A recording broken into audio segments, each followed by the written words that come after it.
नमस्कार, मैं हूं साक्षी ममगाई। नैनीताल हाईकोर्ट ने उत्तराखंड सरकार को बड़ा झटका देते हुए त्रिस्तरीय पंचायत चुनाव पर ही रोक लगा दी।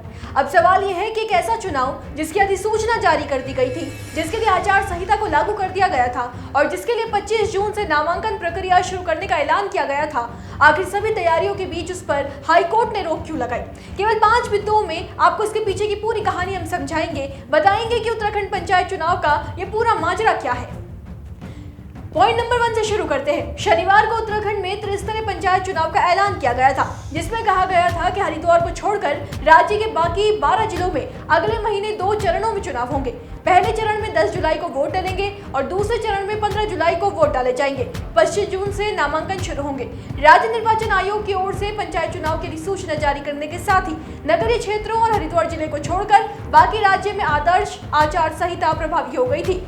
अब यहाँ पर 2 बातों पर गौर कीजिए। पहला, हरिद्वार एकमात्र ऐसा जिला है जिसमें पंचायत चुनाव राज्य के बाकी 12 जिलों के साथ नहीं होते। राज्य गठन के बाद से ही ये परिपाटी चली आ रही है, इसलिए हरिद्वार को छोड़कर बाकी 12 जिलों के लिए ऐलान हुआ था। दूसरा, हम इसलिए कह रहे हैं क्योंकि उत्तराखंड में पंचायत चुनाव पर अब रोक लग गई है।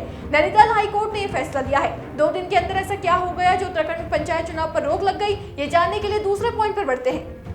पॉइंट नंबर 2, दरअसल नैनीताल हाईकोर्ट ने ये रोक आरक्षण नियमावली का नोटिफिकेशन जारी नहीं होने की वजह से लगाई है। मामला यह है कि बागेश्वर के निवासी गणेश दत्त कांडपाल व अन्य ने हाईकोर्ट में एक याचिका दायर की थी। याचिका में कहा गया कि सरकार ने 9 जून 2025 को एक आदेश जारी कर पंचायत चुनाव के लिए नई नियमावली बनाई। साथ ही 11 जून को आदेश जारी कर अब तक पंचायत चुनाव के लिए लागू आरक्षण रोटेशन को शून्य घोषित करते हुए इस वर्ष से नया रोटेशन लागू करने का फैसला लिया। याचिकाकर्ता ने कोर्ट को बताया कि इस आदेश से पिछले 3 कार्यकाल से जो सीट आरक्षित वर्ग में थी वो चौथी बार भी आरक्षित कर दी गई है, जिस कारण वे पंचायत चुनाव में भाग नहीं ले पा रहे हैं। इस पर शुक्रवार को कोर्ट ने सरकार से जवाब मांगा था। खास बात यह है कि कोर्ट ने सरकार को जवाब देने के लिए सोमवार तक का समय दिया था, लेकिन इससे पहले ही शनिवार को पंचायत चुनाव की अधिसूचना जारी कर दी गई, यानी कि मामला कोर्ट में चल रहा है। सोमवार को जवाब भी देना था, लेकिन कोर्ट के आदेश के बाद भी सरकार ने चुनाव की तिथि निकाल दी। सोमवार को कोर्ट में क्या हुआ वो आपको बताते हैं तीसरे पॉइंट में। पॉइंट नंबर 3, सोमवार को एक बार फिर उत्तराखंड हाईकोर्ट ने राज्य में त्रिस्तरीय पंचायत चुनाव हेतु निर्धारित किए गए आरक्षण के रोटेशन प्रक्रिया को चुनौती देती याचिकाओं पर सुनवाई की। मामले की सुनवाई के बाद मुख्य न्यायाधीश जी नरेंद्र व न्यायमूर्ति आलोक मेहरा की खंडपीठ ने आरक्षण को नियमों के तहत तय नहीं पाते हुए त्रिस्तरीय पंचायत चुनाव पर ही फिलहाल रोक लगा दी। हाईकोर्ट ने आरक्षण का रोस्टर शून्य करने और 3-4 कार्यकाल से रिजर्व चलती आ रही सीटों को फिर से आरक्षित करने पर सरकार से जवाब तलब किया है।